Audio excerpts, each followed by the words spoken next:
Look at the black cat like this in the face. Because they're gonna... Wow. Assalamualaikum. Welcome back to this Hi. recap review thing that we're doing. As you can see, we've got a special guest in today's episode. Hi guys. Hi, I'm Madison Scarr.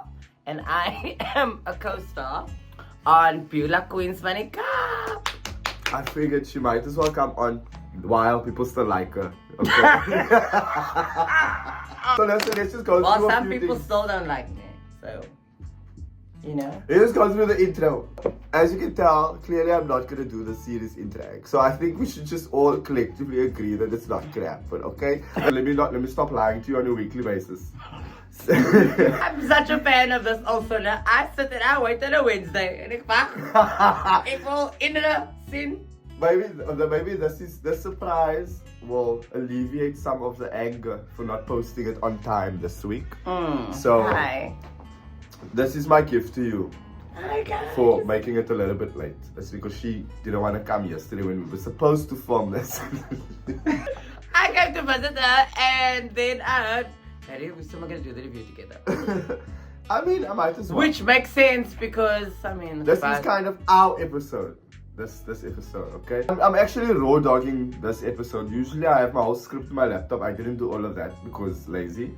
And yeah, lazy. That's just the best answer. So I've got like talking points for myself and Madison throughout the episode. So we're gonna basically do like we did it last week, where we recap the entire episode and analyze it at the same time. You know? But we're also gonna talk some little shit here and there. Well, more Madison than me, to be honest. I don't have anything to say. Okay. Sure. And as you know, we call the girls her, she. That's how we talk with one another. That's just my weekly disclaimer. And yeah, I think that's about it, man. Okay. Is that the intro? Yes. Welcome. Let's do this. Also, if you're listening to the voice backstage, behind the scenes, Would you allow our producer? We've got a producer on set today. It's vlogging. We have our drink, we have our snacks. Yum yum. Much crunch crunch. You must know we need the snacks because Falcons scared the queens. Lol. Let's get started.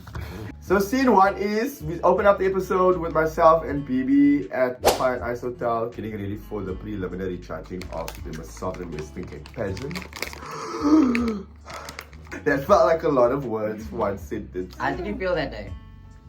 I was actually kind of nervous. I was nervous because I knew my theme wasn't done yet. Oh, okay. So I was like petty about that the whole time. So I was actually like, ugh, I just want this interview part to go quickly so I can go and finish my themed way. Because I think we first did the judging where we talk one-on-ones and then we did themed way presentation. So that's usually how the prelims work. So when BB and I are discussing it outside, we genuinely, that's probably the first time we did see each other that day. BB said she was nervous, no, if I'm not mistaken. Yeah. Because she just found out that Morgan was gonna be there as a judge on the episode. She just found out. You can be lying. It's just unpack that. No, let's not unpack everything. Yeah, What did let's Bibi pick say? and choose. Did Bibi say she just found out that Imogen was a judge that day? Is that what you're saying? Back change. So Now I want to be very clear with that girl's words. You must follow everything that she says. no, Madison, we just started the video. I'm sorry. Let's get past the first scene. So Morgan's gonna be a judge, and I suspect some rigor mortis behavior going on because let's be honest, sometimes at these pageants, you know, the previous pageant girls have heavy say in it. I don't think Sovereign is that kind of pageant, but you never know. Whether we like to admit it or not, we all are biased in our own ways, right? Which Imogen was in the episode. Okay, we'll get to that. Opinions expressed here are based purely on what I've seen on the TV show and what Madison wants to say. That's the new disclaimer. Then next we go ahead and we walk along the streets of Cape Town with Manila and Madison, talking about the ball and you discussing your pop diva with Manila at that point. At that point, I really didn't know what I was going to do, but I knew that I was thinking about Kelly Rowland, and Manila and I were then talking, and she helped me figure out the outfit and the hair and everything. And that actually, I So can. she sabotaged you with that wig. No, I love my look actually. I was very on point. I love my look. I was very, very happy actually. But we'll get more into that later. We had like this performance plan to do at my Renaissance show, and then that didn't happen. So I was like, okay, then let's do it at Sovereign. Because Sovereign was a week later. So Yeah. we were like, let's do it at Sovereign, and then yeah, so we were ready, and it was so fun. I can't wait for everybody to see it. That's the next episode. That is the next episode. So you can kind of say I can't wait for everyone to see it because this might come out after the episode. We move on to a scene with Kat and Perry, who are the co-director and director respectively. Of Sovereign. Yes, that is, I did say that right now. No? Yeah. Period. They are addressing the fact that Morgan is now preliminary judge with her and saying that we need you to be fair, no biases, no unfair, you have friends in the pageant, and blah blah blah. I actually was in charge of the preliminary judgings back, not last year, the year before, not the year of this pageant, the year before, so last year basically. I knew what the criteria was, to be honest, walking into the pageant, which is a little bit of an upper hand, even if I say so myself. But wow, Kingsley agrees that it was rigged. I don't really think that benefited me either way. Like, to know what the score sheet looks like doesn't really count, because if you look cack, you look cack, you know, in the eyes of someone. I mean, I thought I looked lovely. Exactly. I thought I looked lovely, but Imogen didn't necessarily enjoy it. You know what I mean? So it's all in the eye of the beholder. That was not even the Baby looked sickening. I loved for a mother's old model gymnastic dress. Anyway. So, we go ahead to the actual judging section of the pageant. And I mentioned that last year, the last time I did this pageant at the prelim judging, Mark DeLo, the former director, literally told me that I will do better the year after. I'm not even lying, he really said that to me. He was a bitch, but a bitch is good reason. I've only met Mark once actually. And that was I performed at, when it was called Miss Gay Western Cape. Yes. I was backup dancing for Hunter Blue. No, I was backup dancing for him, and we were sitting in the audience waiting to have a stage rehearsal, and he saw me and he walked past me and he looked at me and he thought I was one of the girls because he looked at my face and he said, "You're very beautiful," and he said, "You'll make a very beautiful girl." And that was the only time I didn't know his name, I didn't know anything else. The first time he just looked at me. That's and I was cute. Like, "Hi, thank you, sir." Lee was an older one. If Mark no, he was your older one. So, we are entering the the fucking judging, and Imogen is commenting on our outfits, okay? So firstly, how did you feel about Bibi's outfit, and how did you feel about my outfit? Be unbiased. Your outfit was very you, it was very inappropriate at knowing what your style is. It was very you. I actually like that, although, yeah, that is not what a usual like pageant girl would wear to a prelim, but you're not a usual drag queen.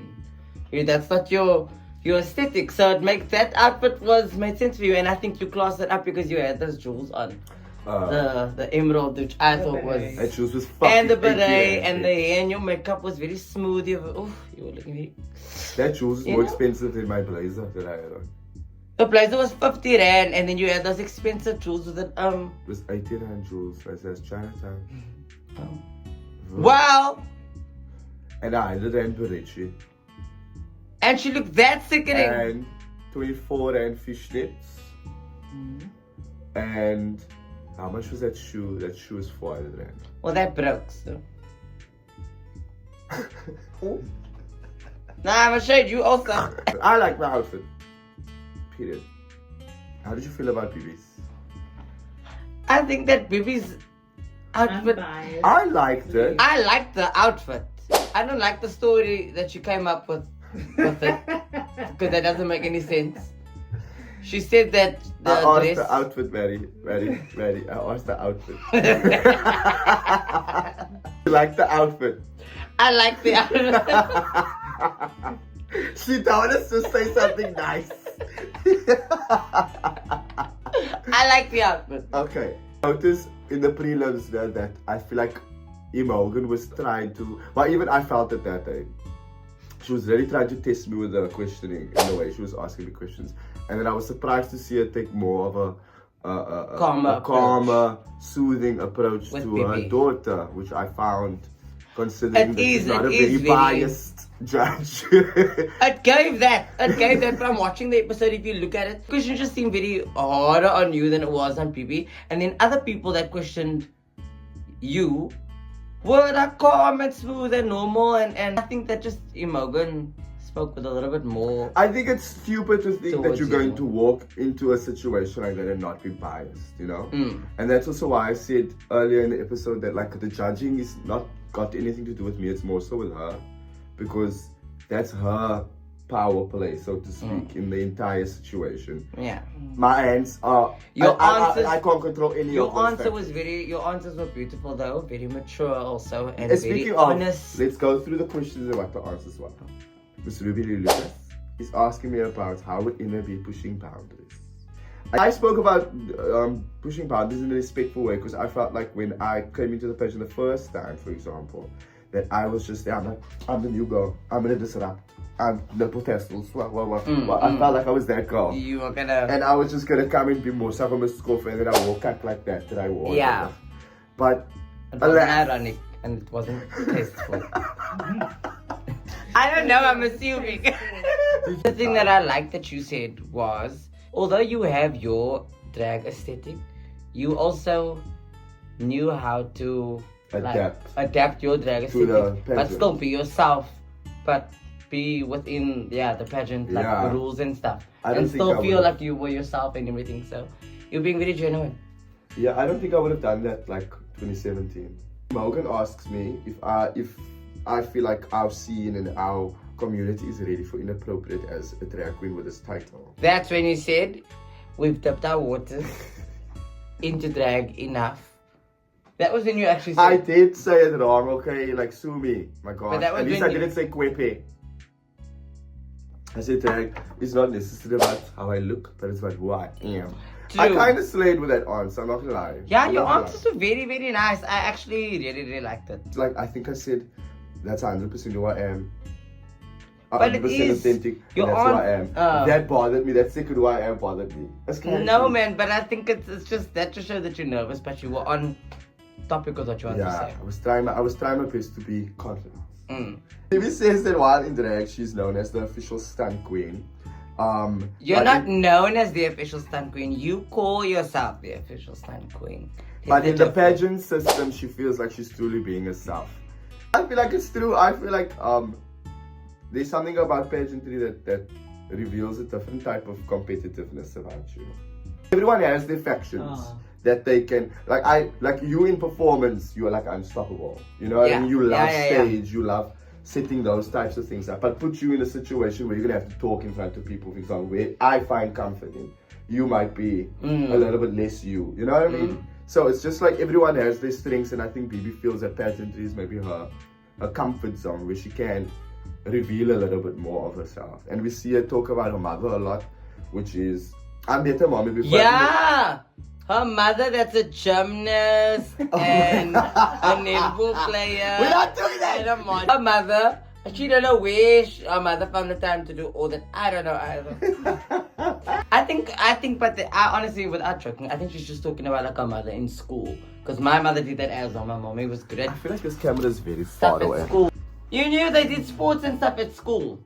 Maybe. My parents, I know that the netball and all that stuff. Don't try to backtrack now, Eris. You said what you said. No, I'm saying that that's what she's probably talking about, but now she's bragging about it, making it seem like her mother was a gymnast and her mother's got awards, you know. My mother has a signed letter from the Queen of England. I want to talk about mother. You want to talk about mothers. My mother's got a signed letter from the Queen of England on a ballet moment.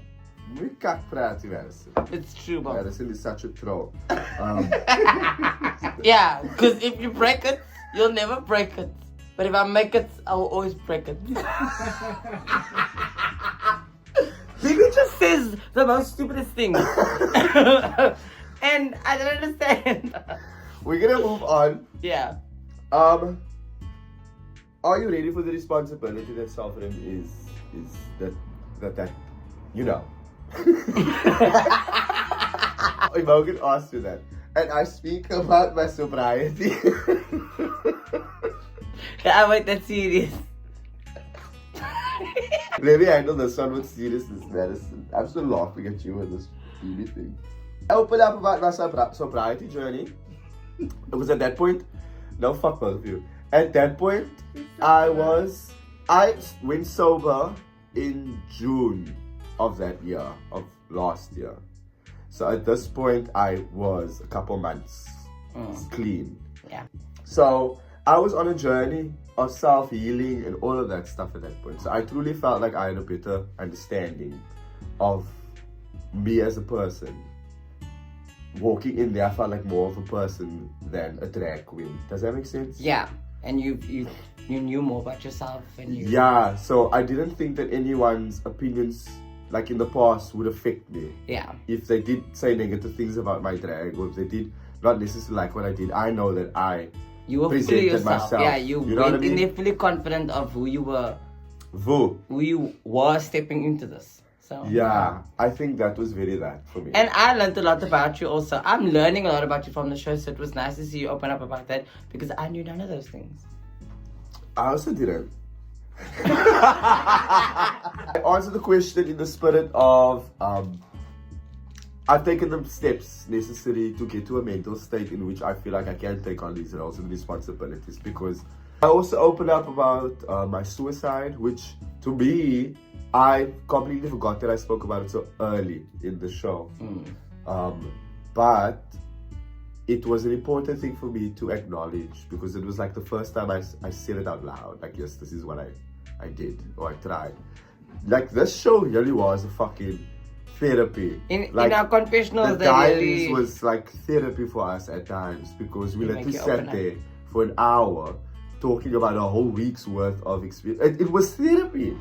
So they were we were just blurting out shit that felt right to say at that time. So it wasn't like I wasn't trying to build any type of storyline. I was just, that just happens to be part of my story, and it's not something I'm necessarily ashamed of. And I've actually received a few messages on Instagram from people responding to that. And I didn't think at the time of I would like touch people or like affect people in the nice scheme of things. That's nice, because at least we know that the show is reaching people like outside of our community. And I think that's a very good thing. It's really cool to see like your own story be related to, or people are like understanding. People are relating to your story, and they yeah. Thank you so much for everyone and their messages. I truly, truly appreciate it. It means a lot. I feel heard. You feel heard. We hear each other. You knew? I don't know what better way to say it. It's kind of awkward now talking about suicide. So I'm going to move on with the next question. I'm actually going to leave a whole bunch of links here for suicide awareness and any type of like contact numbers that you guys can contact if you do feel those types of urges and things. Like, I'm not one of those people that's going to give you the cliche like, oh, it gets better kind of things. Life is fucking hard, but you got this, and now you got like us or so to, you see, you're not alone. You're not alone going through all of those things that you're going through. So it does make it feel a little bit less heavy to know that there are other people who understand what it is that you're going through. Yeah. And I'm glad I can be that person for people as well. Because just talking about it makes it better. It does, and laughing about it, to be honest. If I'm going to be truthfully honest, there's a lot of years of laughter to help heal all of that. I basically summarized that if I could not have looked after Wade, Ina would not have been the person that, like, she kind of is presenting as in this. I mean, I was really surprised after watching this episode how confident I was, because I truly didn't feel like that.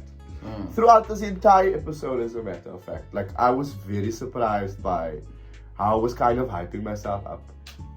You know? You've always seemed like that kind of person to me, so it so doesn't many seem people like are a saying surprise that to me. Jamal said I don't to see it that way. I felt like that was just you being... That's gaggy. That's proper gaggy. It wasn't you being you were never cocky, you were supporting It's not like I was everyone. going to other people's shows and taking videos of theirs to make mine look better. You know, I wasn't doing that. But yet, Baby says that her goal with the pageant is to shine light on things that are happening in Lavender Hill.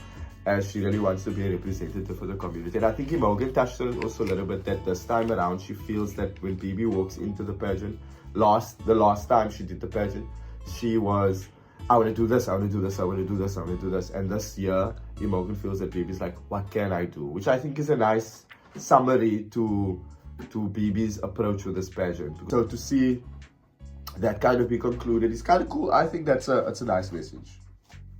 Don't you think? Cute. I'm far from baby. Then we're gonna move on to the beach day.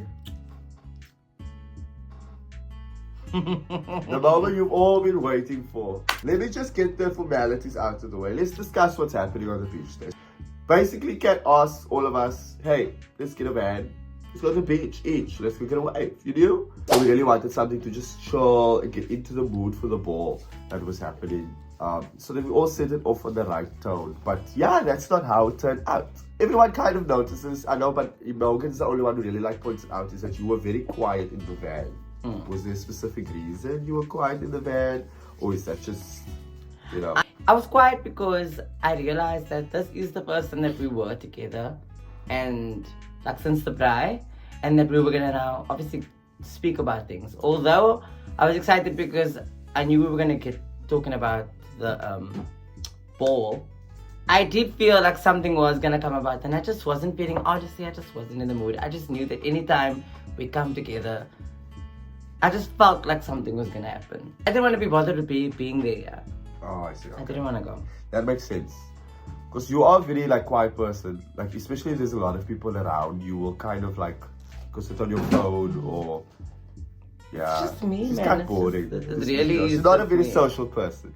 But when she is social, man, she's a butterfly. When Bibi calls you a seal, I can pay you to kiss on the rose. I feel like you must perform that song. That would be sickening.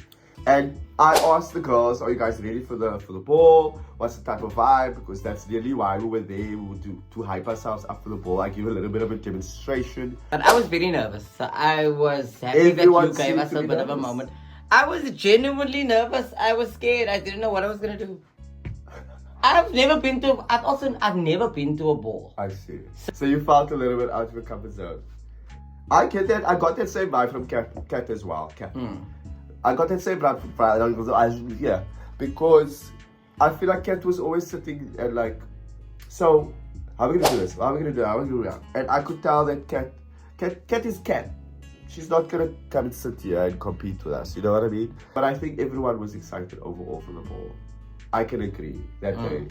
I also emphasize saying that it's kind of fair playing ground with everyone, because whether you are like Madison or like Kat, who's never been to a ball, and I think Morgan also never been to a ball, you kind of on the same level when you walk into ballroom with people who have been doing it for years. So even though I am Miss Face category 2026, 7, 8, 9, and 10, Madison can come here and not even have a lash on and win me. You know what I mean? That's how unpredictable ballroom can be. But yeah, we get to the point where I think I mentioned, hey, Madison, Bibi, you guys are sitting quite far from one another. What's with that? What's going on? And all hell breaks loose. What did you say? You said, wait, I wrote it down here. Why is everything always about me? Why is the conversation always about me? Explain to me what you meant by that. I'm there trying to go. Okay. We're gonna take a smoke break quickly, just a 2-minute smoke break before we get into the drama. We are finally at the point of the point. Let me first read my notes and then I'll address you accordingly. Stop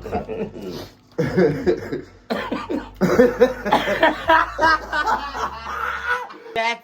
That's where we're at. Here we go. Maxine says that she would like to share something with the group about Madison. Madison apparently had a conversation with Maxine about how she really likes how Bibi does her eye makeup. And that is them trying to point out that, look, she's not a complete bitch, guys. So you repeat and you say, I do like your eyes, baby. I like the way you do your eyes. I like the way that she does her eyes. She had Cat's party. I like the way she does her eyes. I don't particularly like her, but I like the way she does her eyes. She knows I'll never like her. She's a thief. I'm just laughing at the fact that you knew every single word, because that is basically what you said. That's exactly what I said. Why did you feel, Madison, honestly? Because before you already, I didn't even answer ask the question yet, and you're like, so. Sorry. Why did you feel the need to bring that up at that point? Well, you asked, did we sort out our business? And we didn't. So, like I said, at the braai, she tried to get into it. We did kind of get into Wiggate, but we didn't really. So, this is now when the moment was when I knew it was going to come up. And the point was, I just wanted Bibi to speak. Because Bibi's a liar. She's a pathological liar. And the point was that I knew if I just gave her the moment to speak in front of everybody clearly and not interrupt her, she would speak her lies, and lo and behold, that's what she did. We just, nobody interrupted her as she tried to throw in the girls' faces. That never happened. We just sat there and we let her talk, and she spoke her, how do you say? Spoke her pick for pay or whatever. How would you say it? Yeah, she did that herself. So Kat does ask in the episode, what's that about? And Madison literally says exactly what she says now, actually, regarding she's not going to be fake. I don't like you. This is how I feel. Then Bibi also starts speaking about what's going on, and Bibi says that there's no evidence that she took your wigs, because there is no evidence. Yeah, there's no evidence. You say it yourself, man. I'm teasing you. I just want to check you. I will wake you up. Madison, no. Waiting for me to stay out alive. So I'm gonna let Madison explain it to you, because in the most concise way, Madison, can you summarize what this entire engagement was about? Bibi said, I came to her that night and said, I'm upset about something, I'm pissed, I'm gonna sit in the dressing room. So I asked her, Bibi, what was I pissed about? She says, I don't know, Macy. That doesn't make sense. So then I questioned her, you just said now, I told you I'm pissed, what did I say to you? Then she said, no, you never spoke to me that night. On camera. This whole thing happens on camera. But she says it so fast that also if you watching, or even if you like, I was in there the moment and I she didn't hear hear it, like you can't necessarily, even on camera if you're watching it, you don't pick it up immediately because everyone's talking over each other. I heard it because I wanted her to speak because I knew she was gonna trip up at some point, and she did. As you can see on the episode, I was just enjoying my Woolworths prawn pop chips. Yeah, so she's trying to calm me down and trying to because she sees I'm getting worked up because I'm like, this girl is lying. There she just told a lie in front of all of us and no one is calling her out on it. That was my point. Yeah. The fight only escalated because no one wanted to call her out on it. I feel like she's telling, I'm getting just at this one because this was telling me to just calm down. But she didn't hear the lie. So I didn't hear what she didn't hear what people said. The others did. Because I was getting so worked up, nobody was like, everybody just sat there. But no one helped the situation by saying, baby, you did not say something wrong. This is also what you spoke of in the earlier episode, just building on your character story as you go along. You did say that you feel like even though these girls don't like each other, they will still back each other up. And you don't necessarily feel like in the group you have someone who will back you up like that regardless. And I think this is now an example of that situation happening live in front of us. I fully feel like you had a complete breakdown. And I was just trying to remedy the situation because it's overwhelming. Yes, people everywhere. Okay, I can't speak really about production. But it's just the whole experience is overwhelming. And now you are literally like losing your shit here. I was like, no man, this is not okay. Now things are getting to a point where the girls are really getting just over. Not cute.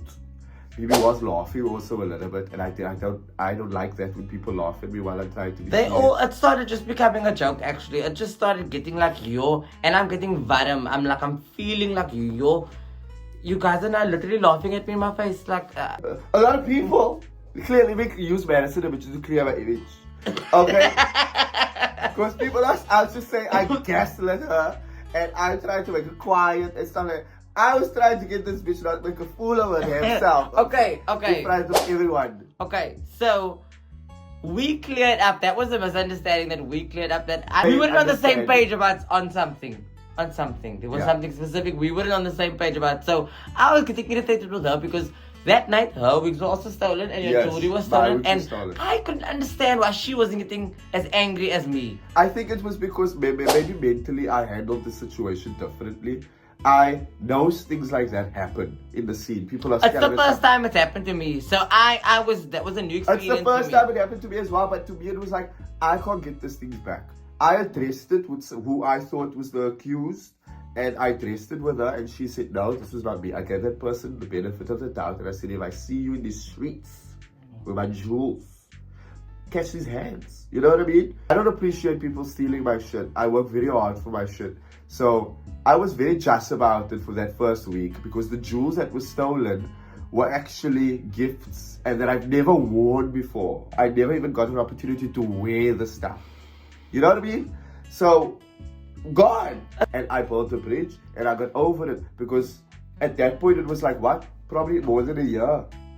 It was almost a year, if not. You see what also, do you know why this was also a big deal for me? Was because this was a joke amongst the community since it happened. This happened earlier in the year, we filmed later on in the year. But throughout the year, this was a known joke. This was a thing that people took Madison's wigs, or Madison's wigs were stolen.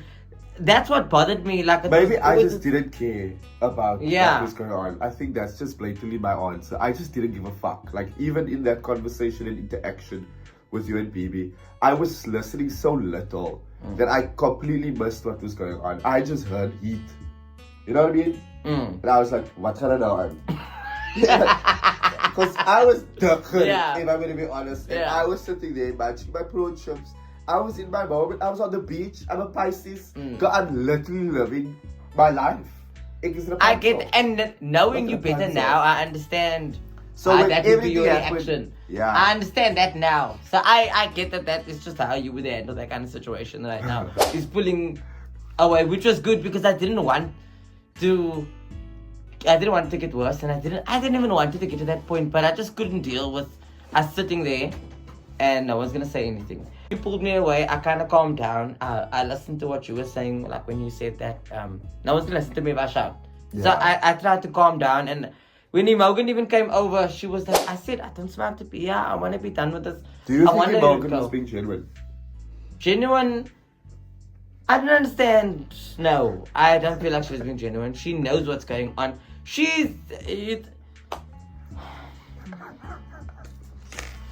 Guys. All I'm gonna say is, off camera, all of these bitches have acknowledged what is going on. The one wig that they stole, I bought the day before. I bought it the Thursday. I paid 2,000 rand for that wig for Friday to be missing. And then I put it in a certain packet, and in that packet was a human wig worth 4,000. Jesus. That was both packets.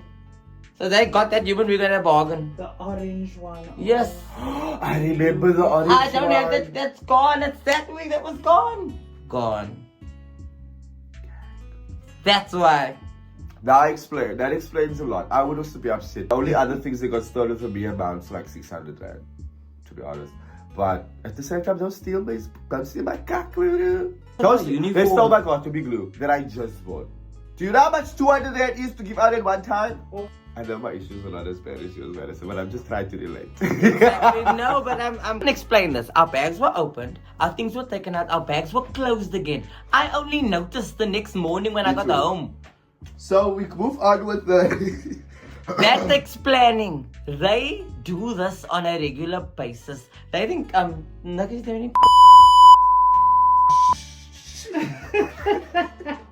I call Madison aside and I'm like, sis, let's calm down, you know? And because I wasn't drinking at the time, I was heavy stoning. I was smoking so much. And I used this opportunity to say, let's go smoke! Because me and Madison was the only ones that were smoking, you know? At that time. So, you can actually see in one of the scenes I'm literally crying. And we actually walked so far that it was, hey, come back. Yeah, they told us. We can't hear you. We don't have sound of you. We don't have sound. BB also, I have to point this out because I think it's just a little bit, I almost said biased. I'm still there. I think this is a little bit hypocritical for BB to say. Not picking on her at all, promise. But she does call Madison vulgar in her diaries. When literally just like a couple minutes before that, she's out here saying, "Nee, Naya gaan verdrink yourself." I don't know Afrikaans, I didn't know what that meant. It's very rude to say to someone, and I think it's vulgar. Like you don't call someone a Naya. You know, she's calling her a Naya first of all. Secondly, she's saying that you need to go drown yourself. Wow, baby, vulgar. She actually also said in her But diary. you do also, let's be fair, you also do say you will push her off a bridge. So doesn't that kind of like cancel each other out? Fine. Fine. So- But she also says in her diaries, where she does also say in her diaries that she's glad that everyone gets to see the real me now. The one that this is the me that It's the she's been true trying colours, true to colours. explain to everyone. This is my true colors. Me getting angry for her gaslighting. She was just upset because your foundation looked good, like it matched your skin. BB, it was weird because we weren't standing on that side where BB actually was. So we finally got to see for the first time like what was happening at the same time while we are in Calm Island. So we saw that BB says that she feels like she didn't get her point across properly because she felt people were interrupting her.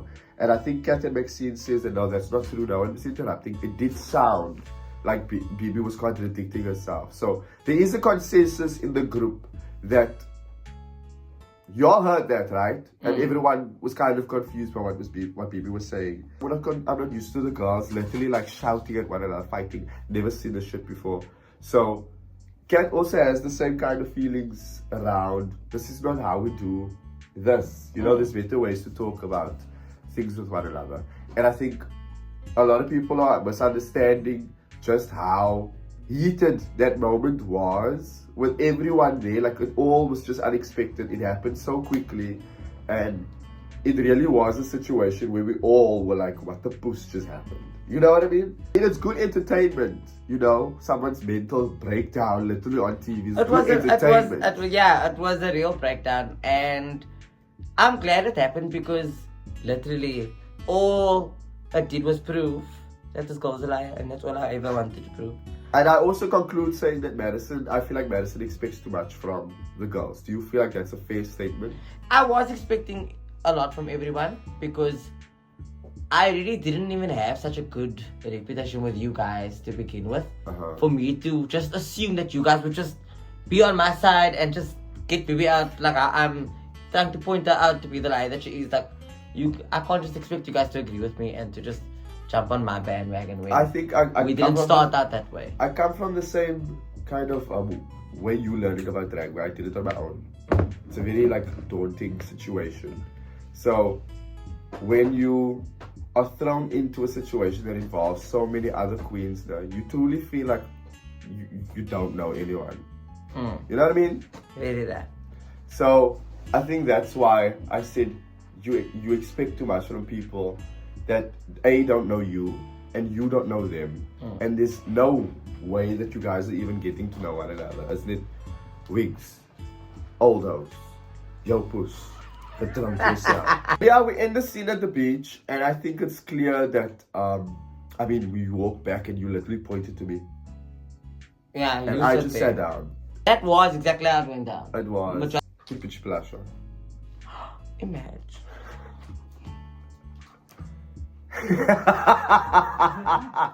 Are you ready to discuss the balls?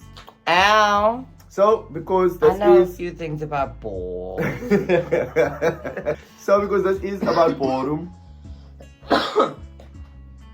culture in Cape Town, I would like to play a little bit of a clip for you guys, just to teach you a little bit of what ballroom culture is from, the horse's mouth itself. So, roll the fucking tape. Because, did you have something prepared? I do. I'm an educator. Miss Teachable Moment herself, Meow. sitting over here. Introduce yourself to the phone. Hi, I'm Cece Martinez, aka Mother Cheshire Vineyard of the South African chapter of the House of Vineyard. Yeah, that is me. And I'm Jon Snow. I want to leave you guys with Cece because Cece is going to teach you some important things about ballroom within Cape Town as a context and South Africa. That's Africa. Because I feel like a lot of people understand ballroom for what it means overseas. Yes. Give the support. Okay. I'm gonna go pee actually. Okay, stunning. So I just collated a bit of information and that's straight as jy so klomp information net in jou kop, I moet jy sometimes net 'n bietjie summarize. Here Kingsley move. Kingsley can feel my pussycat energy, honey. He wants that puss, honey. You're the masculine, even in animals. That's, oh my God. You don't want the girls to thrive, sir. Okay. Kingsley, I'm going to give you the overview and then I'm going to speak a bit on the South African context and how we are contributing to the culture globally. So the contemporary culture of ballroom that is thriving in Cape Town was originally pioneered by Black and Latinx trans women and gay men in the 1960s in New York. Ballroom was created as a place for queer and trans people of color to engage in radical self-expression, for example through the movement language known as voguing. Ballroom continues to offer a means of creating safe and celebratory spaces for those marginalized in mainstream society, just like the gays and girls worked to do in District 6. In ballroom culture, house mothers, fathers, parents, or guardians, just to include everybody, and to also, we in an era of transcending the binaries that ballroom often reflected based on mainstream society. House mothers, fathers, parents, or guardians have always provided shelter and care to those cast out by their birth parents. They offer a sense of belonging and of being a part of a human legacy, because this is, I feel, the deep-seated wound and harm that is done to many queer people is when you are othered to such a degree that you feel ostracized from the normative experience. You don't feel like you belong to the human legacy, and ballroom has created this cultural experience for queer human beings to feel a sense of belonging. Balls offer a space in which diverse self-expression is not only allowed but actively celebrated through the creation of many diverse categories in which participants walk and compete, with each category requiring its own distinct style of dress, adornment, embodiment, and movement. I just want to say thank you very much to Dr. Ruth Ramsden Carl, sir, who was integral in collating a lot of what I have churning in my mind around ballroom. We've worked together as part of Salon QP, a collective that has partnered with both the District 6 Museum and the Gala Queer Archive to birth into this world a platform called Salon QP, the Legacy Project, which uses ballroom as a cultural infrastructure to contextualize a very, very, very, very, very, very important queer history pertaining to the South African context. The timeline at which ballroom was emerging and being birthed in New York was the same time that QP and the gays and girls of District 6 were thriving and flourishing as a queer integrated community alongside their heteronormative peers, as was normal in District 6. Like that is in and of itself like just the most like mind-blowing history to access, like proof that number one, queer people have always been here, and number two, it is possible for human beings to coexist in difference and diversity and be celebrated and to support one another in our difference instead of continually experiencing this divisiveness that often actually comes from categorization. Here we have like two parallel histories of queer self-determination, that we see. Oh my God. Sir! This history of queer self-determination, community building, and infrastructure building to support the well-being of queer identifying people. Yeah, I feel like I don't want to go to, like, if you want to know more, come to the balls. There's a lot of information on YouTube. So yeah, thanks for having me. Listen, I'm not going to talk too much. I just want to include this little clip in here because I forgot to add it. Please go check out Zoe Black's YouTube channel where she documents a whole bunch of our local balls. And I had actually no idea that there was that much content on her channel. So please go and check out, subscribe. And yeah, that's some more pieces of information and little nuggets for you to go and educate yourself. So use them and enjoy it. So it's the day of the ball, and I've kind of wiped this BB cuck off me. What the fuck? Did you say that in the episode? Yeah. The day of the ball, and everyone is excited. So let's just run through how the ball is going to go. And I think talking too much about the ball itself and the contestants and how they were feeling. There's nothing really significant that came here from anyone's character journey so far. But I do think that overall everyone was excited. Everyone was actually competing, and everyone was genuinely excited about the atmosphere. It was just a good night overall for all of us. It was a long shoot day though, but my God, that was one of the best shoot days I think we had. We all walked away there feeling lekker. You know what I mean? Ladies and gentlemen, the winner!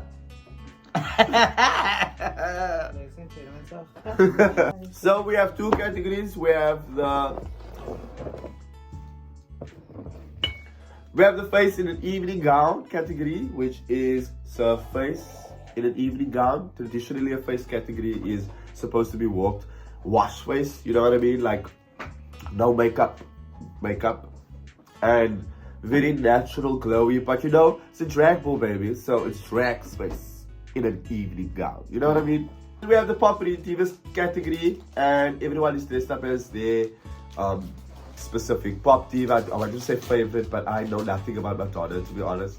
So yeah, that's how the categories are going to be displayed, and let's talk about how everyone did in the categories. So seeing that everyone thinks that this is rigged, we are now officially going to use this opportunity to judge this ball ourselves, okay? As unbiased as possible. The word of the day is unbiased. The girls arrive, and it is clear, because this is right after the beach scene, that the girls still have some tension, because Bibi walks in and she doesn't pay Madison any dust at all. But I said I wasn't expecting her to greet me anyway, so... But would you have greeted her? No. Exactly. So these are normal responses for people, guys. Like, be aware. I would have greeted. I'm not a puss. And then, so Manila calls out to Manila, says, you're not going to greet Madison. And then she greets me, she's like, hello, Madison. And I didn't even greet her back. I just said, why do we put her in the other listening room? Yeah. And then, before that, I could even go on with that shade. You cut that. You nipped that in the back. Because I really wanted everyone to focus on having a good time. The tension is still there. But we don't want to be involved, and I don't think everyone wants to be involved with it. And I'm glad we didn't, because it would have spoiled the vibe of the whole night. And then you would have fucked up the vibes. And I don't fuck with people who fuck up the vibes. I just quoted myself. I love that. Gary, one thing I remember now, it was hot. It was very hot. Zero was very, very... Zero. Zero. It was like a fan, and I swear to God, if Kat didn't bring that fan, someone would have cut home. Because that lights was so hot, and Madison had a Coke there that I was drinking a bit. That Coke was cock warm. I remember that. It was a lot of You really get to see like how a backstage area looks and a drag show. It's very the same. Actually, most of you, I'm the only one that doesn't pay. And Kaap? And Kaap. Oh yeah. Got it, Kaap. Not me and Kaap being the body girls. Let's get to the toot and boots of this episode, okay? Hey guys, it's me, Tina, again. I'm just here to announce the judges because I realized we didn't actually do a segment on where we introduce the judges, so I'm going to introduce them quickly. Our first judge is Tyler Spellman, who you most probably know from the Savannah ads as Chakalaka Norris. He is a choreographer and dancer in the city and has done many projects. He is mainly affiliated with Manila Vanties as her choreographer and dancer. And I've worked with Tyler also on many occasions. He's a scree and always such a huge support for the gays and the girls. Very good friend. To have Paxton Phillips, who is known for winning idols, South African Idol. She's an amazing vocalist and singer here in the city, and yeah, of course, we know who the fuck she is. And then we also have Terry Fortune, who is a legend in the drag queer spaces and also in theatre and music. For his work he's done. I've added a little link below for an article that I found very interesting about Terry. So if you want to understand a little bit more for who he is, please go ahead and check that. But yeah, back to our program. First up, we have Beaulah. Going into serving chicken or beef. She has a sparkly evening gown. I believe she wore this to a pageant, no? Which one was it? It was a Pride. And it seems to be, she was very smart in walking backwards because the zip was broken. So that's what I don't like about it. I don't like that Divi literally walked on stage. And she was clever though. She didn't turn her back to the judges once. She walked down the runway backwards. And then walked back just a little bit, not all the way down. Your zip was broken. The whole audience, everybody saw that your zip was broken, which is cute. It's a nice, I don't like it. I'm trying to find something else about this. I'm sorry, baby. I don't mind it. If you're gonna ask me, I'm gonna think of the category at hand. I feel like she had an evening gown on. She presented it well by walking backwards and not showing that the back was open. And I think her face was B. Yeah. It was B. Okay, you see now, unbiased, I agree. But had I been a judge and I had seen that, but you wouldn't know if you were seated there. So be fair. Would you have given her a chop or would you have given her a 10? No, I would have given her 10. Okay, period. So BB gets her 10s and she gets her 10s in the show as well. Let's go on. Next up, we have infinitely. That's not my gown. Let's start there. That's Manila Van Teasers. This is just another testament to how the girls truly help each other out backstage. But yeah, the girls were helping each other out backstage. We all wanted to appear. So Manila borrowed me that gown, I remember, for this. And it's basically my gown. I have shares in it because I've worn it a few times. Absolutely beautiful to me. Thank you. I love the gloves actually. The gloves is my favorite. That was my first pair of gloves I've ever made. If I can show you now, actually, they literally are webbed. Because I caught on so much cock with that gloves. I'm obsessed with the glove and your face, which for me was the moment. I was scared for my face as well. I was kind of eating that girl's you know what I mean? I give myself a fucking 10. Like, it's been, yeah, the only I would critique myself, I think the coat was a bad idea. Same. The coat was I think it was a little bit too long, too heavy. What do you call that? A shawl. A shawl. I should have just had a shawl. That would have been the moment. But you got your 10s? I got my 10s, bitch. So, up next is Madison Scarr. And what did you think of my look? I liked it. I think this is quintessential Madison Scarr. You always like in some bronze gold now, but I think that's very your tones. And also it is the cheapest fabric to buy, so I understand that. Actually, this is very as similar. she says that, may I just say, that is also minimalist. I got shares in that as well. Because I wore that dress a few times. I think this was very similar to what you wore at Pastova. Yes, so the skirt is mine because Manila has a dress in the same material that was full on. So I wore the skirt over that dress and I had a gold bodysuit underneath that was also mine. So the two of these pieces are mine and then it's just Manila's gold dress over it. I see. Beautiful. But it looked good. I felt gorgeous. I was Madison Scarr. So that was me. However, I did not get my 10s all the way. Also, I wasn't expecting to get any 10s. I mean, I wasn't expecting to get through to this category, honestly, because my face was not on par with you guys. Maybe that could be it. Maybe you saw less makeup on your face and was like, because then I look at them and then I walk away. But you've got like glitter and shit on your eyes. Isn't that drag?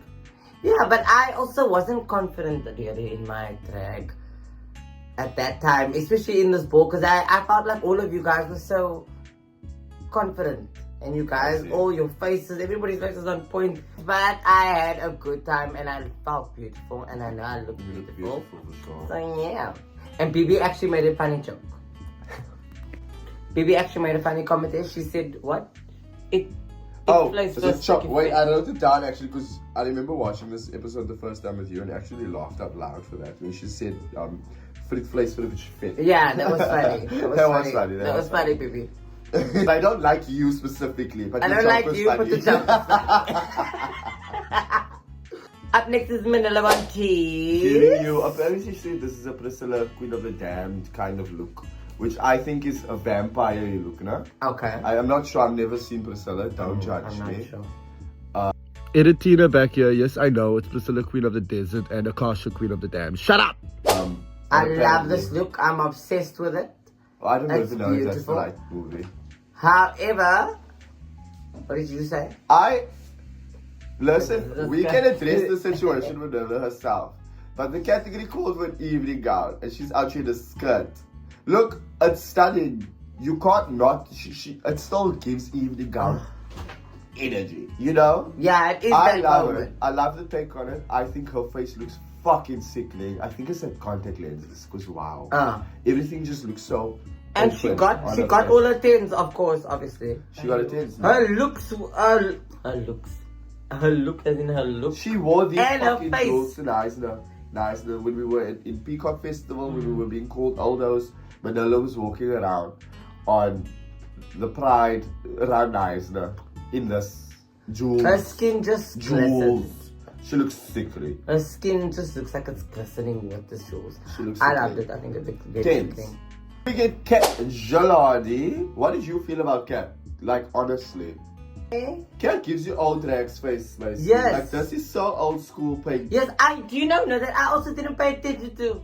I didn't pay attention to really any of you. I'm watching it now. From watching it, I love it. I love that this is what I Kat don't did. think Kat gives me very actually princess vibes rather than. it does. She looks very young. I like how, like Kat lifts her head at some point like this. And it's like, like look, Kat doesn't have And a her drag arms and she's, beat.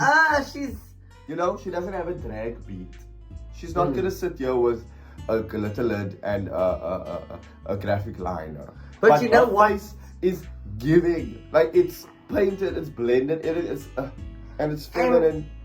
I love that. I like that old school. And I honestly say now, I feel like me and Kat are like in the same sort of realm in terms of that our people don't go so heavy on our faces like with our drag.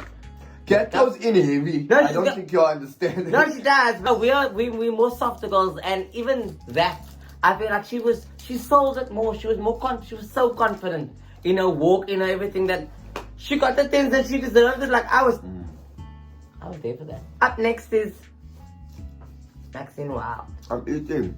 Oh. Jillian Archer. Up next is Maxine Wild. Jillian Archer.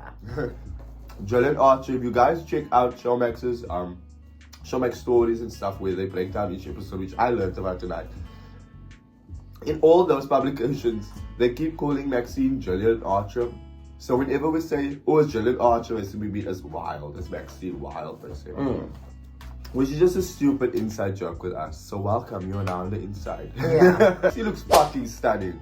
Sickening. This gown, her silhouette also looks lovely. I think she should do a halter next more. I don't like the hair though, I'm gonna be honest. I don't like that pageant swoop. It looks like hair that Davina will wear. Excuse me. I will wear. But her I love the way shot- she like pow and She she was like gracefully she was accepts the shot. pretty much she's a queen. I love it. I was very confused. I think we were all audibly like shook when we saw that they were actually like chopping the dolls. Yeah. And Madison, I was the first shop, but she Were was you the the first first shop. Yeah, she was the first shop that didn't make sense. I think when it comes to Maxine, I was a little bit shook because Maxine gives face, baby. And she definitely gave evening gown. I would have given her 10s. She was one person that I felt that should definitely have gone through, or would have gone through in my mind. I would have given her a 10, of course. So I would like to sit with Terry and actually find out, you know what, ma'am? So, what a one? Up next is Imogen Moore. The Morgan comes out with this ring light handout moment. With no nail on the thumb. As a comic suit. With no nail. One thing about Imogen, she's like a quintessential Cape Town pageant queen. So immediately her approach wasn't like runway model. It was pageant queen. But you have to add the lighting. So I think she tried her best. And I love that bun on her. In my bango. I love the confidence. But again, I was very confused as to why they chopped her. I would have given her a 10. I think she did a good job. Yeah, I think she had a nice face. She had a nice face, which was the category. She had a nice face, she had a nice evening gown. Imogen's paint has like improved a lot, eh? That became very sick in here. And baby's dress looks like similar though. That's why I really don't like a sequin gown, really. Because they all look the same to me. It's the end of the first category. And myself, Maxine and Imogen have been chopped. So now it's Inna, Kat, Manila, and Bibi. We now head to battles. So first up for the battles, we have Inna versus Kat. And I win Kat. And I still joke about it. Can we add that clip in here? Because I think it's cute. Of course I want Kat.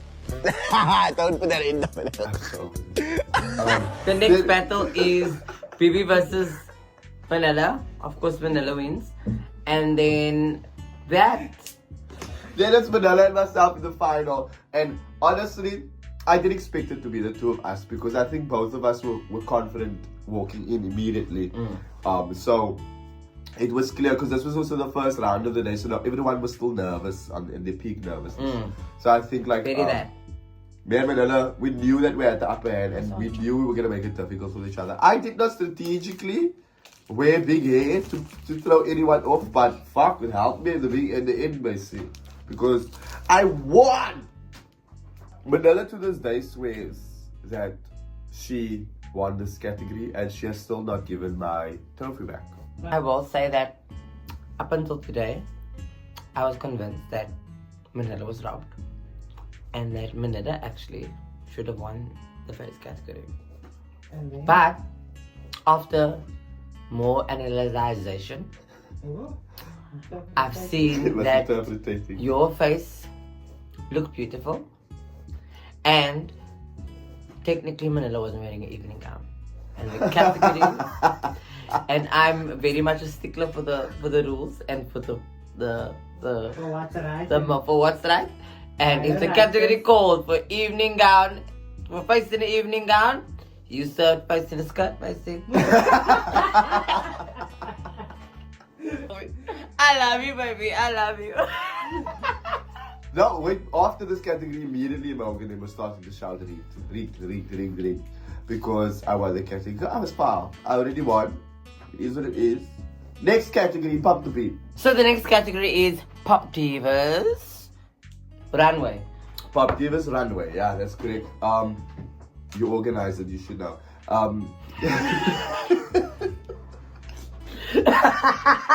So let's just run through everyone in the Pop Divas. We can just put like little screenshots over here. So everyone gets their teams in this category, spoiler alert. But everyone actually came to the party, no? Actually, everyone really prepared well and put things together. Let's actually look at everyone's looks and then see if you got who they were trying to be. Okay. Well, yeah, I did. I don't think I can separate myself from what I already know. Yeah, well, did you think that they got it right? Maxine speaks about her duct tape. I don't think we actually spoke about that, but earlier Maxine does wrap herself, guys. Maxine really puts the uncomfortable part that I said in the trailer into drag. That bitch will force her size 8 in a 6. Maxine will sacrifice her toes if she has to. Yeah. She's a Malnai. And I saw someone say that they would like to see how they take it off. And I actually do have a video. So I'm going to leave a little clip here on the screen. Just a quick clip of how they struggle to get Imogen out of this. First out we have the one, the only Kat Geladi, who is coming as Miss Diana Ross. I think she gave Diana Ross vibes, don't you think? 1000%. Actually, I love Kat. I love Kat's look. And she definitely gave Diana. She was imagine I had done that. Stupid. I never would have done it the way she did it. She embodied Diana Ross. Oh yes, you perfectly. did one. Next up we have Maxine Wild as Selena. Quintanilla. Do you know who Selena is? Yes. What? How do you know who she is? I've seen a documentary on. Okay. This is an education. We know that this is something that was in Maxine's wheelhouse, so she was obviously comfortable doing it. And if you know Maxine, you would know that she's also a pageant girly, but that was not a pageant girly running on that runway. I just hope you guys see the effort Maxine put in with trying to be another character. Did you see that? She was really giving it. I loved it. I loved it. Maxine really. She was embodying it. She was also embodying, like, everybody was embodying their character. This was the most Maxine I've ever seen Maxine in this episode. She's a Malnai. Yeah. Very, very good one. I enjoyed Maxine in this episode. Me because too. she was like, she was stupid, man. Just stupid for no reason. And she was genuinely supporting everybody. When she got chopped, she was like, I know, whoa. Yo. Whoa. I think that's so cute. Love that. So, yeah, but it's a big deal for Maxine because she got chopped in the first round. Yeah. So, with, she finally gets her attention, she's excited to battle. You can see she came back with good stuff. You know? I was on after Kaap. This is my look. And don't I look fucking stunning? Imogen says she doesn't get the reference. If you put this picture up next to the... Pepper from American Horror Story. up next to the Kelly Rowland music video, which we will do, I think I got it on point. I think it was cute. I honestly didn't get the reference, to be honest. My first Kelly reference would probably be in that green dress with the red wig. That's iconic Kelly for me. Or like... Yeah, but I pulled this together in the last I don't moment. listen to Kelly Rowland. No, I pulled this together in the last moment. Honestly, we pulled it together. We all in did, 3 weeks. bitch. Every single one of us pulled So- this together in the last minute. Yeah, but I didn't know that story about Kelly Rowland. I don't know what you're talking about. Is that in the Dilemma music video? No. It's when she was That- Destiny's Child. Wow, just that. Destiny's Child, that's a Kelly Rowland. This is Kelly Rowland. Solo career, commander, taking over. I look stunning and I liked the look. And I'm glad that I got my 10. I was also very proud. Everyone also makes a note of saying that they are all proud of me doing something other than Beyonce. That is true. I told you I wouldn't advise you wrong. Now it's you. Next up, it's me, Inter, and I am wearing a suit of mine that I thrifted. I want to be honest, I never got the reference. But maybe that's because I don't know enough about Madonna to have known what the reference was. Well, to be honest, I don't know much about Madonna either. The references, both my references I use for these looks are all from Drag Race. This is season 3 Raja coming out on someone's crowning with the monocle and thing. I have no idea that was a Madonna thing. But I knew the cone bra was, and that cone bra I literally made that day with duct tape and like that netting that you use for gardening. I literally made it that day. Sickening. Duct tape. You said it hurts you. It does hurt. It does cut into your skin a little bit. But yeah, it was kind of cunty. Cunty. I was trying to make like a proper cone bra as if I fucking finished my diploma in fashion design. So I just did that. Because I did finish my diploma in being prep and finding a way. So we made the bra. Up next is Manila Vontees as Britney Spears. A circus era, because Manila and I are the only 2 queens who actually 2 looks of our pop divas, because we are smart. And we have Manila looking like the Babadook herself. In some angles, Manila looks like the Babadook. It kind of gives cunty Babadook. Or you know that guy from Twilight? Have you watched the Twilight movies? Mm-hmm. There's this guy who is like the leader Mm-hmm. at the beginning. I don't think he wears a hat. Or there is someone who wears a hat. But it just gives vampire. I know what you're saying. You know, and she added her own Manila twist to it, you know? You get the reference, but it's still Manila. I like the pleasers. I like the minor things. I don't think it's necessarily very Britney Spearsy in its presentation. I think it's just like... I honestly have never reference. seen the music video, so I wouldn't know. May see that could be the greatest showman as well. You Maybe know? that. Now that I'm unpacking it, I don't think Manila should have gotten them 10s.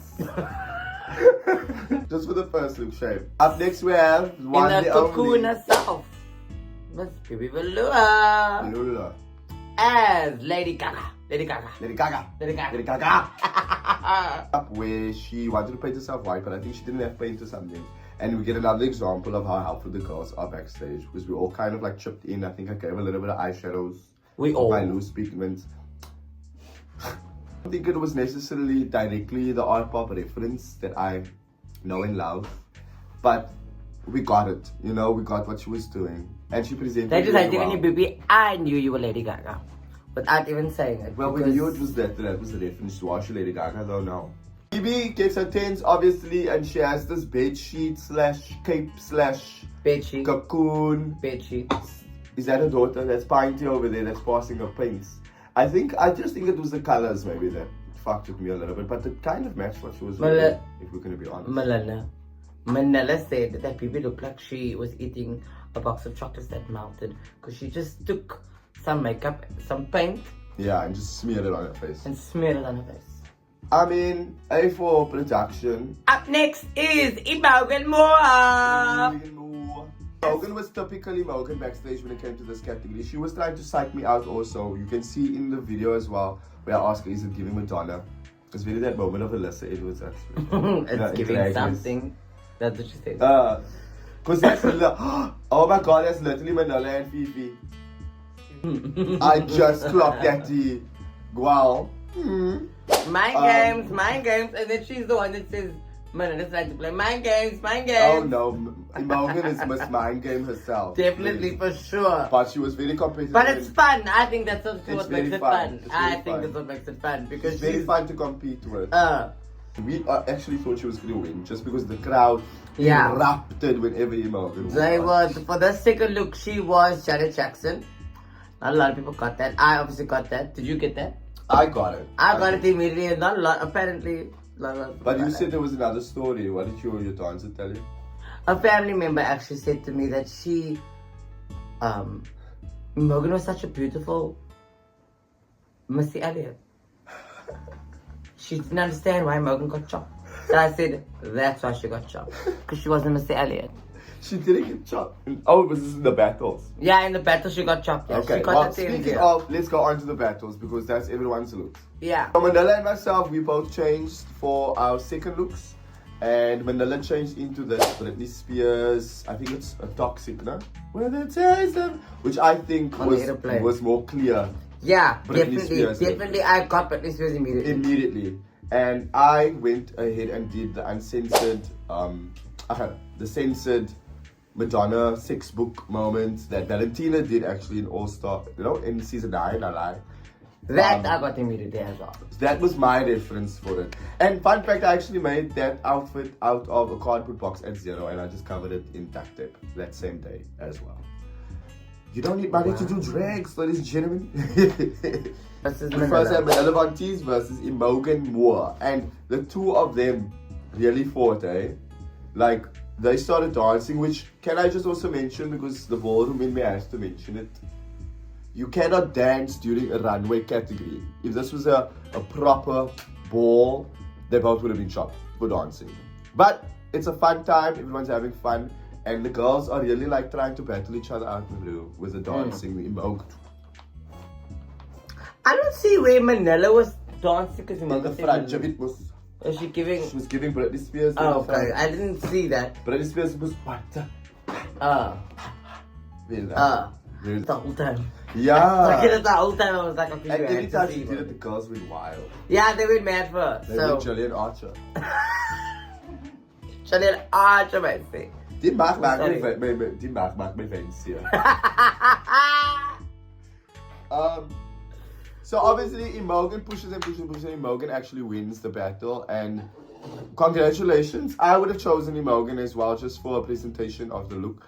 But I think No, Manila did it- Imogen's thing also foul. Her outfit broke midway through that battle, and for that I would have taken Manila.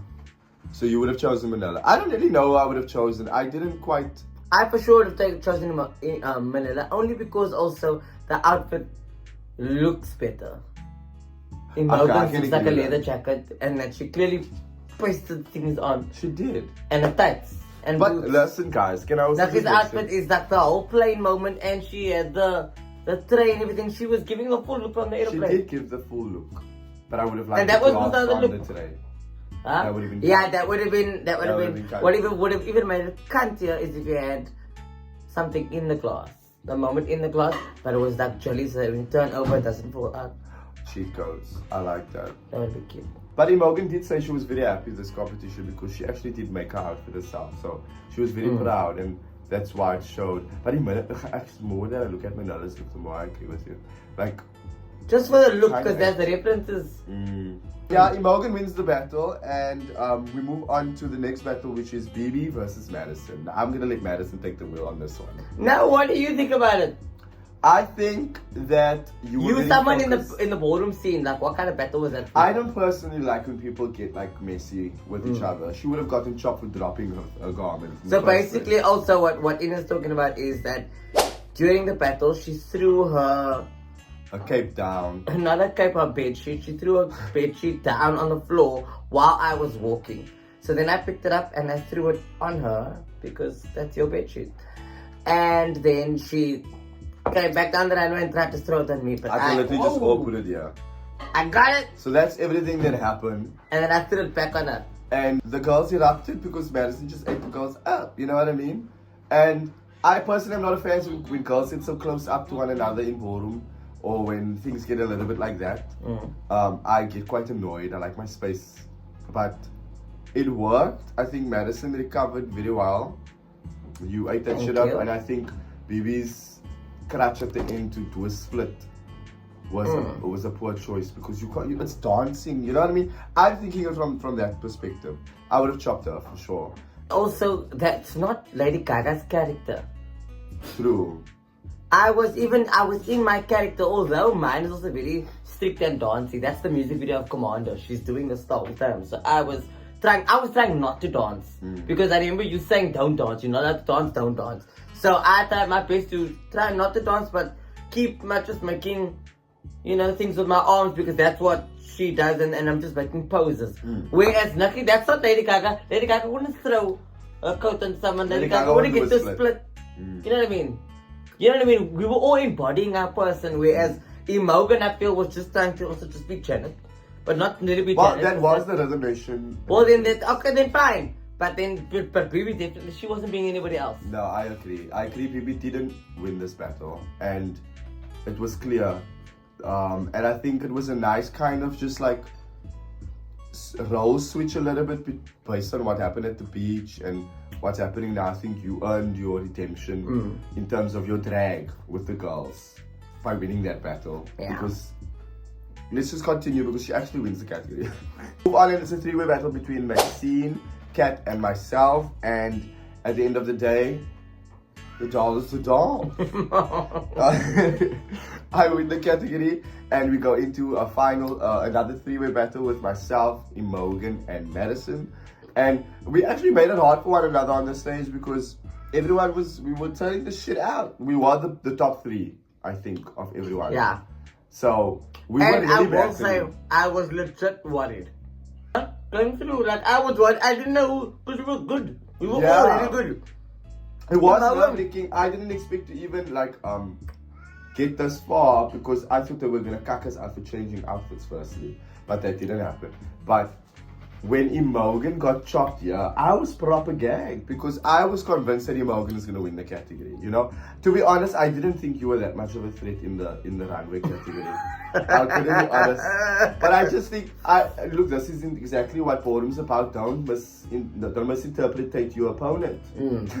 Don't underestimate your opponents because they will come through with a sneak attack. Because there must have been something that Madison did. I think Madison was very in character in the final battle. Yeah. And maybe that's what won over at the end of the day. Because that man is the one that cut her. Yes. Because he cut me as well, so I was scared he was going to cut me. He was the only one who cut anyone. Yes. He's the only one that cut people, and I was really worried. Please don't cut me, please don't cut me. And then he cut Imogen, and I was like, oh my word. It's the two of us, and I didn't even register that it was like the two of us there. It was weird.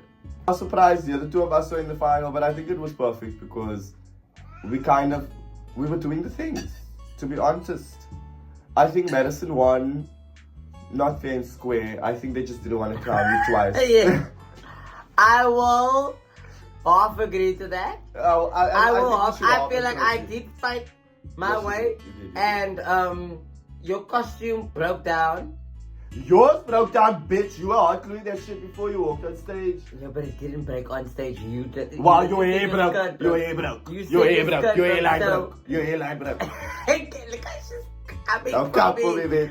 Coming for me all because you just can't. Your hairline give broke. him a Your week. bank account broke. You broke. I won the Pop Divas category. Thank you so much, as Kelly Rowland. And And not Beyonce. I was genuinely happy for you. Actually, I wasn't. I thought it would have been so iconic to win both categories. Because they were taking their time announcing this fucking finals, basically. yeah, they taking were. their They time. were taking their time. We standing there like, okay, Like, can come you on just can we now. get done? Like, and then they took so long that I realized they're just gonna give it to me. They can't take this long and then give it to you again. It's not gonna make sense. I knew they were debating, I don't think we can make her win again. Yeah, I honestly think that's what the vibe was. But you won, sis. You won the category. Thank you. And Thank you very much. you have the And trophy. at least I have my trophy. Yeah, I will sort that out with Manila sometime. Wow. So that's the end of the ball, and I think at the end of the day, we can conclude that everyone had a good time. At the Yeah, ball. definitely. Yeah, I had a very fucking good time. I thought that everyone was in competitive mode, which is what we wanted. I really wished we had more categories maybe, and maybe some more competitors. I think it would have been fun if there was some like outside influence in the thing, because it would have given like the real ball energy. But I want to challenge all of these motherfuckers who were at this ball to go to a real ball now. Yeah. And go and find your category and just go walk and just experience what ballroom is, and you know what culture it is on its own. It's very separate to the club scene, it's very separate to the drag scene. It's really an amalgamation of everyone in Cape Town coming together to just be like faggy fags. I love that. Would you do a ball? I would do a ball now. I have more confidence now. And I mean, actually, I did do a ball. Which one did you do? I did the MCQP. I won Well, this wasn't dress. that more of a showcase? That was also more of it. That was like, but it was like the same kind of vibe actually as this. Yeah. So that also got me like, okay. So I am wanting to do more. Yeah, so that concludes the episode. That concludes the vibes. Next week we are gonna come back with a lot more into the shenanigans. fighting. Do you want to talk about that? Oh yeah. Yeah, let me talk to. So that concludes the ball episode, and before we end, naturally, we are left with a cliffhanger. BB once again is forcing a size 8 in the 7, and Morgan and Maxine and Pippi, they were just sour about the whole thing. Kept on saying rigged because do you feel we like they won. genuinely thought it? Do you guys really think it was rigged? In the comments, just let us know, because she got chopped. yeah. It's I don't understand. I don't understand. I don't think. Where it's do you possible think to that call we it would rigged. have? But yeah, because if you're saying it's rigged, that means you're saying we had control over the judges, Yeah, so and that is not 'Cause- definitely not true. I mean, we were very unbiased in choosing our judges. We ended a cliffhanger, so Yeah, we ended a cliffhanger. Apparently, you are not a thief when you are a thief, whether you win or lose. You know what I mean? That's the end of the episode, and we just like zucchini fries. Like, why did we end up here? I think it's because they kept on saying it was rigged, and it did kill the vibe at the end. I did kind of fuck up the vibe at the end, but I think it was also a long day. We didn't really care much, and we were happy to conclude the evening on a high note. Some people were touched that they didn't win the trophies, others weren't, and those who It's won, what it is. we rigged it. Of course, we rigged it. Next But- time, don't compete. So our first comment of the day is from Mandy DT2, who says, "Love the show. I'm so obsessed. Will there be a reunion? It's needed." Macy, it's needed. It is needed. There's no talks or anything as of yet. So we can't confirm nor deny that there will be one. We are hoping that there will be one. Yeah. I think that with everything that's going on in the show right now, with all the drama that has been unpacked. I think we will have a reunion, man. I think this is a lot of. We are hopeful. There's a lot of things. We to need a talk about space still. to debrief after everything. So I would hope that there is a reunion. Actually, I think there is gonna be one, but that is all dependent on how well the show does. So it's dependent on you guys. If you feed into it and you really demand SHOWMAX to give us one, then they'll give you one, maybe, hopefully. then we have Unati Imnisi, who says you are carrying the show. Really, your diary sessions and everything. We also have Rushan Kiel. What? Am I saying that right? Rushan. Rushan Kiel. That's name. You and Madison are my faves. Also, in my opinion, you make the show. Ugh, I love you. Thank you. Medina. Hashtag Medina. Hashtag. This comment comes from Khadija Sudov from my YouTube age, aka Khaja Cooks. Miss Ma'am on Miss TikTok. I've definitely totally gotten stoned and watched the videos a few times. I've been watching the SHOWMAX series. I'm a huge fan. Just love your unique style. Thank you. See guys, the show is reaching everyone. Do you want to tell them the story about Sunday when we were at Canal Walk? We were at Canal Walk, myself, Ina and Manila, and we were walking into Canal Walk when this little girl came out and she noticed me, and then our mommy actually said to her, see, did she tell her, don't you watch her on TV? And then she looked at me and she was like, I watch you on TV. She was so cute. So cute. And then we took pictures with her. And then as we obviously said goodbye and everything, and then she said, I'm gonna watch it tonight. So and then I still said to them, I'm glad that parents are letting their kids watch this, because it's a big deal. And I'm glad that it's not just adults that are watching this, even though the content is a little bit much sometimes for the kids. Just expose them to queerness and queer stories and what's going on in their city. And it's entertainment. We are a form of entertainment. So we are clowns. Such a cultural move. And I said to Madison and also the other day that the show no longer belongs to us as cast members. So many people are having different experiences. Marvin speaks about how his brother is someone who we didn't expect to enjoy the show as much, to now enjoy it. The show is doing the things, and I'm just grateful to be a part of it. Honestly, it's skakleka, I'm not gonna lie. And outside of just us, the show is authentically Cape Town as well. You see a lot of Cape Town spaces. It's very normal. It's very it's real to who we are as Cape Townians and as a city and all those things. So a lot of different people are watching it also, because it's not just about us. They get to see their city. This is the city, because you never know, you could be walking in the background in the film, because we were just everywhere. We were around Cape Town. This was our lives. But that concludes this week's episode. Listen, this was a tough one to film. Thank you, Madison, for coming. Thank you for having me. And giving me a nightmare's worth of editing to do. I can't wait to watch this. This is going to be chaos.com. Chaos got flama and drama, because let's not do this again. Stoned at least. Catch us on the next episode of Beaulah Queens Funny Kaap, only on SHOWMAX. You're not there yet. Anyway, thank you guys for watching so much. Listen, we'll just continue our regular scheduled programming next week, okay? Please go ahead and follow me on social media. I put all the other girls' social medias here as well. Go check out what they're doing. Go check out the links in the description. Educate yourself.